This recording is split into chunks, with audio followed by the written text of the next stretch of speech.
Allez, tout de suite, on vous retrouve pour la question d'Asco.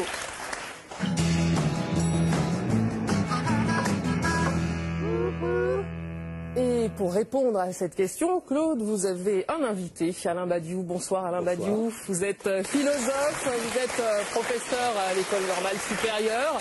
Vous êtes surtout aujourd'hui le philosophe français le plus lu, ou en tout cas débattu dans le monde. Vos livres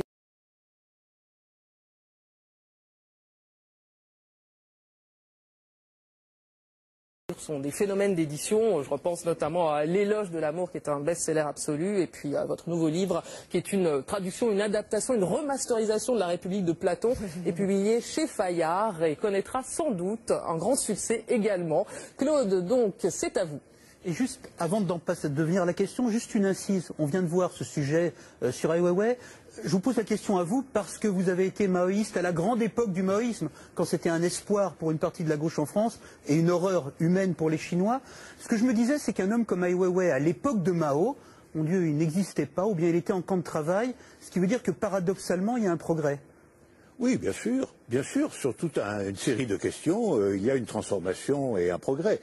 Vous savez, quand un pays est dominé par une idée ou par un espoir ou par une construction, il n'a pas les mêmes repères et les mêmes indicateurs idéologiques que lorsqu'il se livre au capitalisme déchaîné qui règne en Chine actuellement.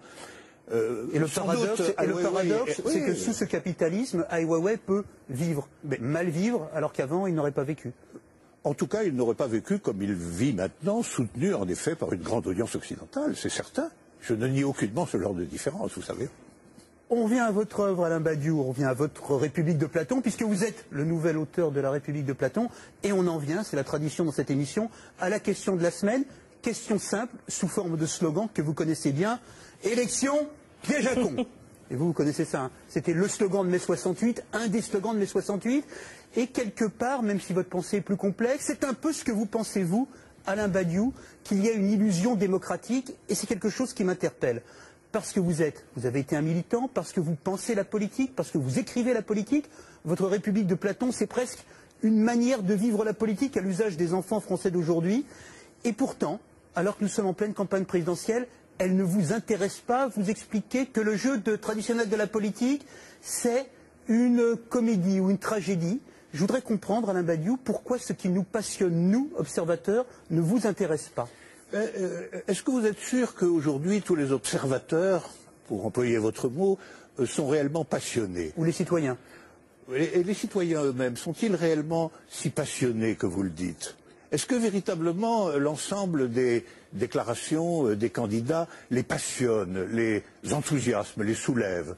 Est-ce que l'on voit de grandes manifestations, vive un tel, vive un tel? Nous n'en nommerons aucun ce soir. Non, on peut pas. Règle du CSA. Nous n'en nommerons aucun. Est-ce qu'on ne voit pas cela? Je vois un enthousiasme politique véritable dans les manifestants de la place Tahrir en Égypte. J'en vois, on en parlait tout à l'heure, dans les manifestations des indignés. Je vois là des gens se rassembler autour d'une conviction, autour d'une idée. Dans le jeu parlementaire, ce que je vois, c'est un déferlement médiatique ininterrompu qui ressemble quand même à une espèce de ruisseau homogène et monomorphe, si je peux dire qu'il y a une seule forme. Donc je voudrais d'abord qu'on pose la question de cette passion. C'est une passion largement organisée, largement faite du dehors. Ce n'est pas une passion spontanée qui se manifeste par le déploiement des foules, des gens, des enthousiasmes. Et c'est ce qu'on a trouvé, c'est ce que nous avons, Alain Badiou, c'est ce que nous avons trouvé de moins mauvais pour choisir nos dirigeants. Oh, la théorie du moins mauvais, ça, vous savez, la théorie du moins mauvais ne peut pas impressionner le philosophe que je suis. Hein. Elle a beaucoup servi pour justifier le pire. Le moins pire par rapport au plus pire, par exemple.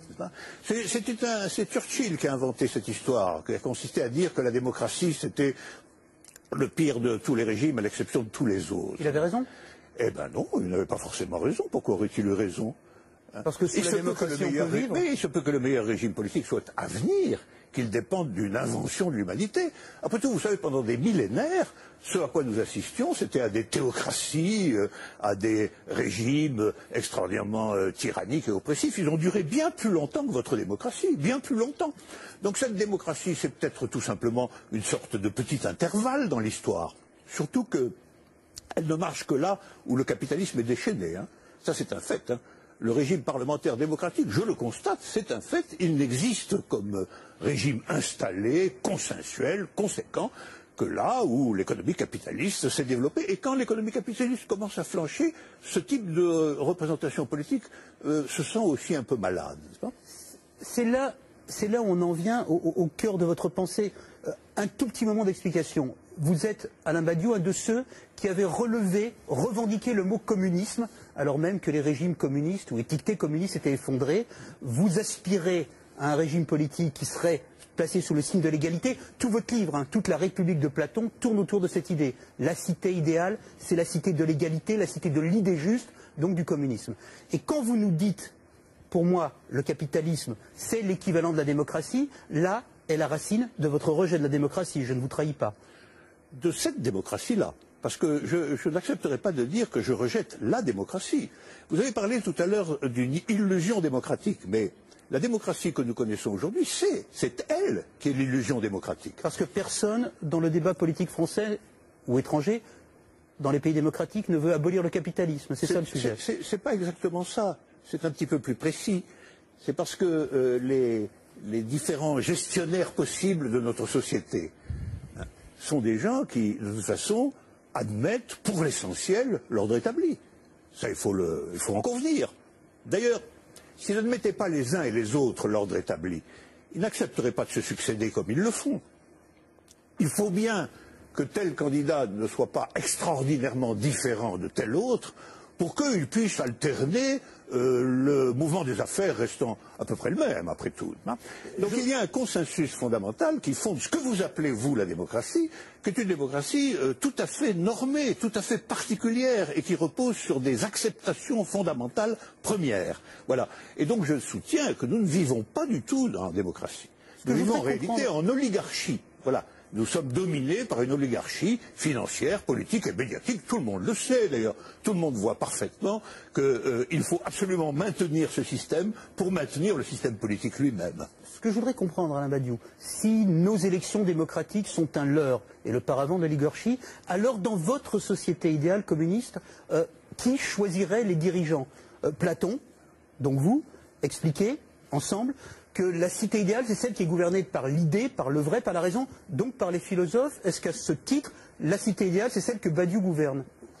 Bon, écoutez, je ne veux pas renoncer à cet éloge. Hein. C'était une question. Je ne suis candidat à rien, mais enfin, si vous voulez absolument que je le sois, je peux me présenter au suffrage. Non. Et hors de la boutade, qui gouverne dans la cité juste, dans la cité idéale? Eh bien, qui gouverne normalement dans la cité juste, dans la cité idéale, c'est précisément tout le monde. C'est la démocratie véritable. C'est-à-dire qu'il n'y a pas d'État séparé de l'ensemble des gens. Voilà, c'est ça la cité idéale. La cité idéale, c'est la grande idée communiste de Marx lui-même, qui est un peu oubliée, mais que je voudrais rappeler. C'est le dépérissement de l'État. C'est l'idée que l'existence d'une machine d'État oppressive, séparée, qui doit être perpétuellement validée par des élections, etc., c'est une affaire vieillie, c'est une affaire qu'il faut dépasser absolument, au nom de ce que Marx lui-même appelait un régime d'association, la capacité pour tout le monde de s'occuper de ses propres affaires. Ce qui est intéressant, et c'est là où, quand vous parliez de l'idée de Marx et de l'idée de l'association, vous êtes un fervent admirateur de ce qu'on a appelé les révolutions arabes, fervent admirateur également de ce qu'on a appelé le mouvement des indignés. Et ce qui est très intéressant, c'est que votre critique sur les révolutions arabes commence au moment où elles se transforment en processus démocratique électoral avec des élections. Oh ben, ce n'est pas ma critique à moi, c'est d'abord la critique de tous ceux qui ont participé au mouvement dans les pays arabes. Ils ont été légèrement surpris et déconcertés par le résultat des élections. Mais le principe même des élections... Comme moi, je l'ai été en mai 68. Eux aussi, ils disent élections piège à con maintenant, hein, maintenant qu'ils ont les partis islamistes dits modérés sur le dos. C'est comme si, après une révolution, une tempête révolutionnaire démocratique extraordinaire, on vous présentait un massif parti démocrate chrétien comme le vainqueur des élections. Ben, vous seriez un peu étonné tout de même, hein. C'est bien la preuve qu'il y a deux sens du mot démocratie qui ne sont pas du tout homogènes. Sauf que la revendication, Alain Badiou, la revendication du peuple contre les dictateurs, c'était de pouvoir voter. Bon, la revendication du peuple contre les dictateurs, c'était que les dictateurs s'en aillent. C'était leur revendication unanime. Sur la question du vote, il y a eu d'innombrables débats. Comment quand, dans quelles conditions. Ces débats ont souvent été tranchés par des autorités extérieures au mouvement populaire lui-même. En Égypte, par exemple, ils ont été largement tranchés par l'armée, autant dire par ce qui restait du régime d'avant. Parce que la révolution a été volée par l'armée. Mais les Tunisiens, par exemple, souhaitaient élire leurs dirigeants. De quel droit les en empêcher? Mais je ne veux pas. Vous croyez que j'empêche quoi que ce soit? Alors de quel droit regarder de haut leur choix? Eh bien, je ne regarde pas du haut le choix. Je dis au contraire que, à partir du moment où on accepte la procédure électorale, il faut accepter son résultat. J'ai en particulier été extrêmement étonné de toute une série de commentateurs qui étaient particulièrement enthousiastes du mouvement comme mouvement démocratique, c'est-à-dire comme mouvement destiné à ce qu'il y ait des élections.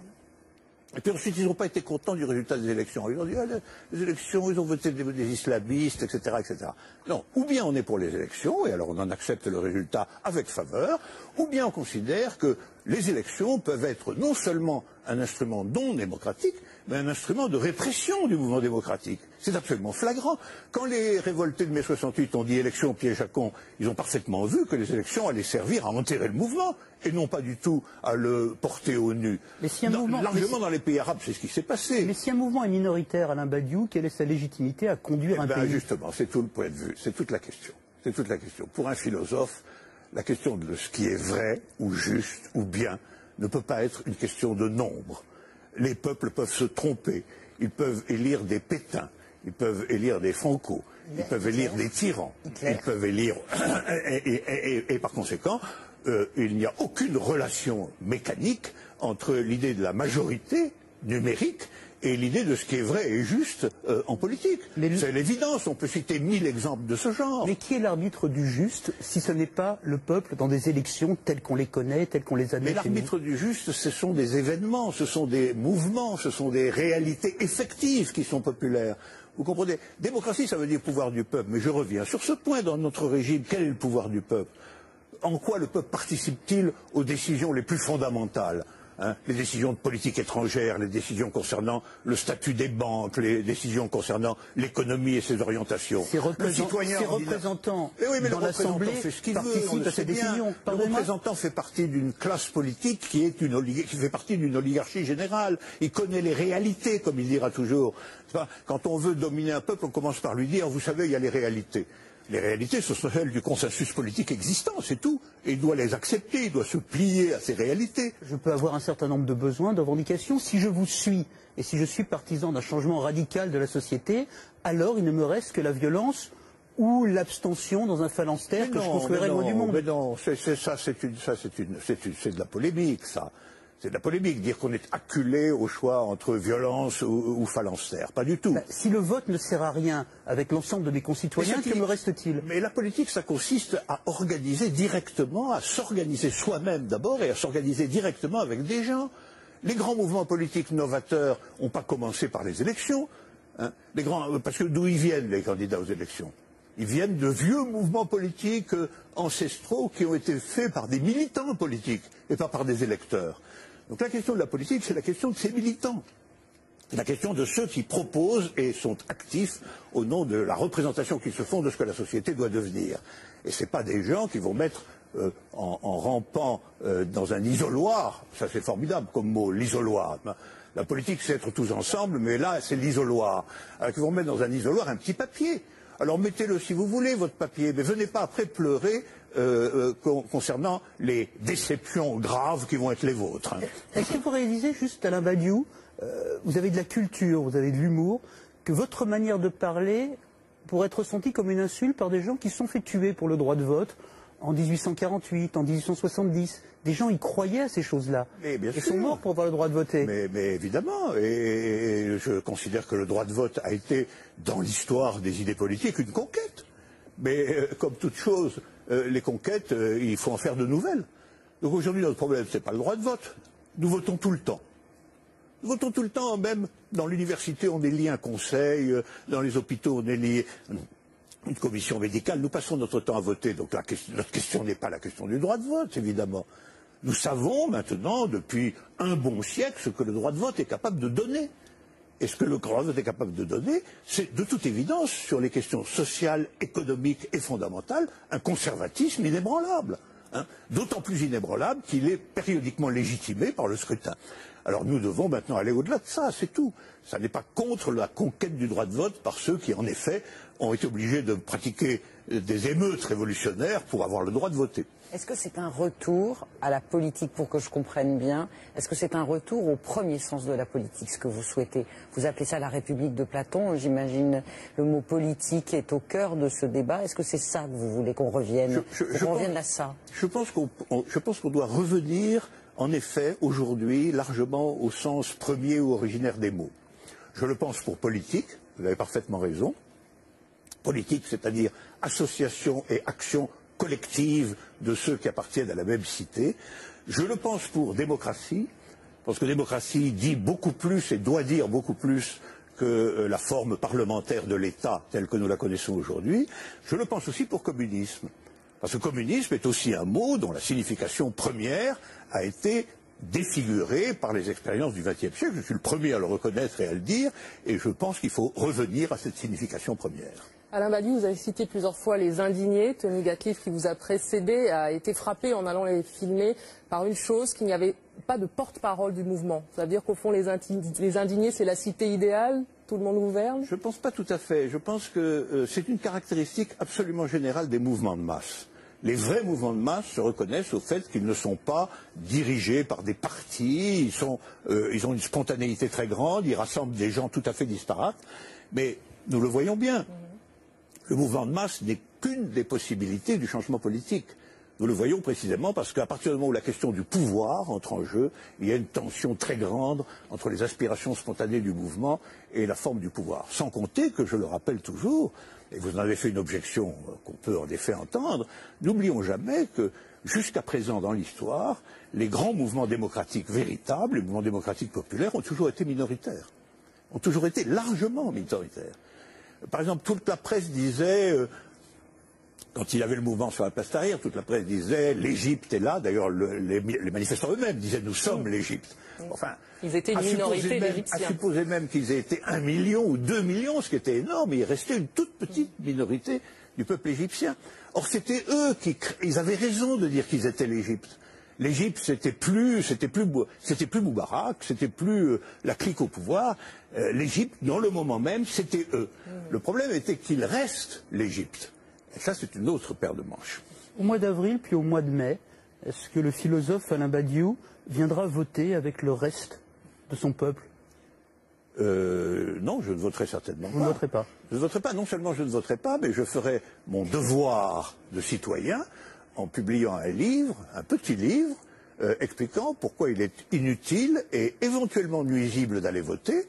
Petit livre que je recommande évidemment à tout le monde ici, et dont j'espère, vu sa taille, qu'il peut même être lu par quelqu'un dans le métro lorsqu'il se rend au bulletin de vote, et que l'ayant lu dans le temps du trajet, il renoncera à entrer dans l'isoloir. Alain Badiou, j'ai juste une question à vous poser qui me turlupine depuis des années, et puisque vous êtes là, je vais vous la poser. Je voudrais que vous m'expliquiez quelque chose sur un article, puisque vous avez parlé du communisme, de 79, consacré au Khmer Rouge dans le monde, où vous écrivez, alors qu'on sait, entre 75 et 79, il y a 2 millions de morts au Cambodge, et vous écrivez à la une du Monde, Kampuchéa vaincra. Alors qu'on sait qu'il y a des millions de morts, des enfants torturés, est-ce que, je crois que c'est 33 ans après, est-ce que vous regrettez cet article? Oui, je le regrette. Je le regrette, et j'ai l'occasion de le dire ici publiquement, je le regrette. Et je m'intéresse beaucoup aux raisons pour lesquelles je l'ai écrit. Ça ne me suffit pas de regretter. Regretter, on peut toujours le faire. Je m'intéresse à la question de savoir pourquoi je l'ai écrit. Et je l'ai écrit, je pense, et c'est une des raisons de ma méditation politique contemporaine, je l'ai écrit parce que j'avais été enthousiasmé par la victoire des Khmers rouges en 75. Je n'ai pas été le seul. Lisez même les premières pages du Monde à cette époque-là.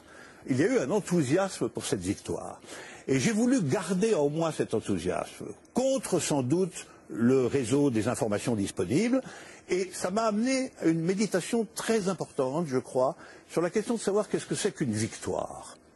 Il y avait victoire. Et pourquoi nous étions enthousiastes? Parce que c'était la victoire d'un tout petit peuple contre l'énorme armée américaine.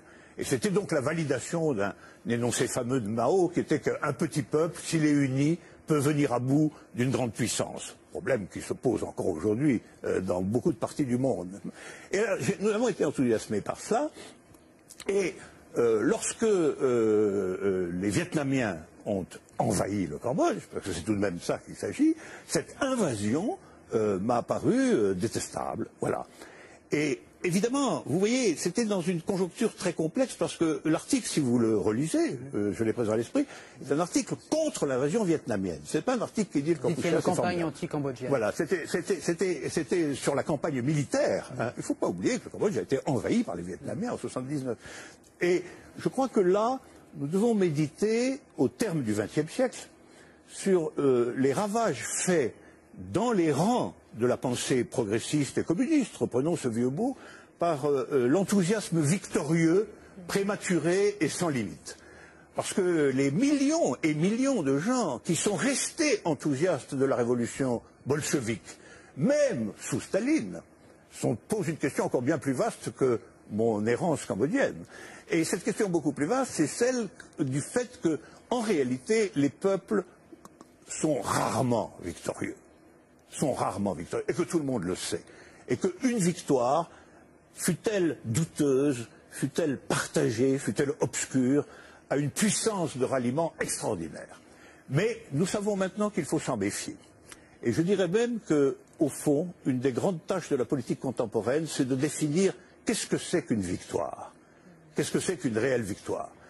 Une réelle victoire de la politique au sens retrouvé de ce mot fondamental, et pas naturellement au sens de la victoire d'un tel contre un tel à raison de l'addition des isoloirs. Merci beaucoup Alain Badiou pour la sincérité de votre réponse. Merci pour ce moment partagé avec nous. La République de Platon est publiée chez Fayard. C'est la fin de l'émission. Merci beaucoup d'avoir été avec nous. Claude, Marie, Christophe, merci. On se retrouve la semaine prochaine.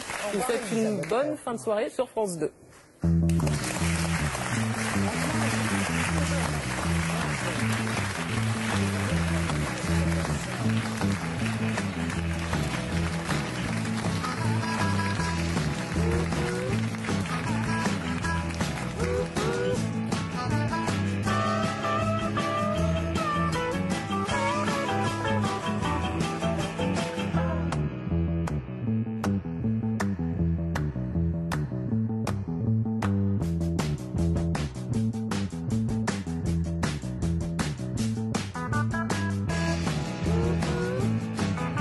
À cette question, Claude, vous avez un invité, Alain Badiou. Bonsoir Alain Badiou. Vous êtes philosophe, vous êtes professeur à l'École normale supérieure. Vous êtes surtout aujourd'hui le philosophe français le plus lu, ou en tout cas débattu dans le monde. Vos livres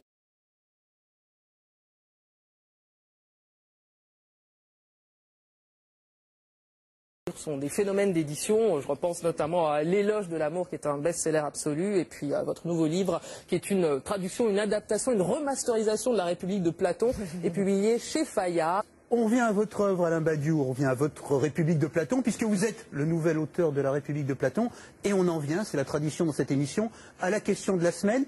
Question simple, sous forme de slogan que vous connaissez bien. Élection, piège à con. Et vous connaissez ça, hein. C'était le slogan de mai 68, un des slogans de mai 68. Et quelque part, même si votre pensée est plus complexe, c'est un peu ce que vous pensez, vous, Alain Badiou, qu'il y a une illusion démocratique, et c'est quelque chose qui m'interpelle. Parce que vous avez été un militant, parce que vous pensez la politique, parce que vous écrivez la politique. Progrès. Vous savez, quand un pays est dominé par une idée, ou par un espoir, ou par une construction, il n'a pas les mêmes repères et les mêmes indicateurs idéologiques que lorsqu'il se livre au capitalisme déchaîné qui règne en Chine actuellement. Et le paradoxe, c'est que sous ce capitalisme, Ai Weiwei peut vivre, mais mal vivre, alors qu'avant, il n'aurait pas vécu. En tout cas, il n'aurait pas vécu comme il vit maintenant, soutenu en effet par une grande audience occidentale, c'est certain. Je ne nie aucunement ce genre de différence, vous savez. Et connaîtra sans doute un grand succès également. Claude, donc, c'est à vous. Et juste, avant d'en passer de devenir la question, juste une incise. On vient de voir ce sujet sur Ai Weiwei. Je vous pose la question à vous parce que vous avez été maoïste à la grande époque du maoïsme, quand c'était un espoir pour une partie de la gauche en France et une horreur humaine pour les Chinois. Ce que je me disais, c'est qu'un homme comme Ai Weiwei, à l'époque de Mao, mon Dieu, il n'existait pas, ou bien il était en camp de travail, ce qui veut dire que paradoxalement, il y a un progrès. Oui, bien sûr, sur toute une série de questions, il y a une transformation et un...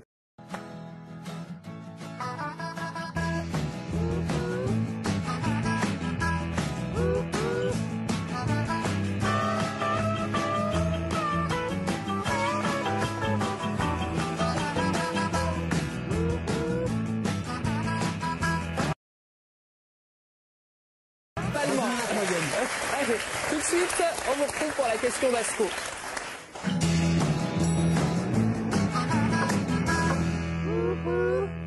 Et pour répondre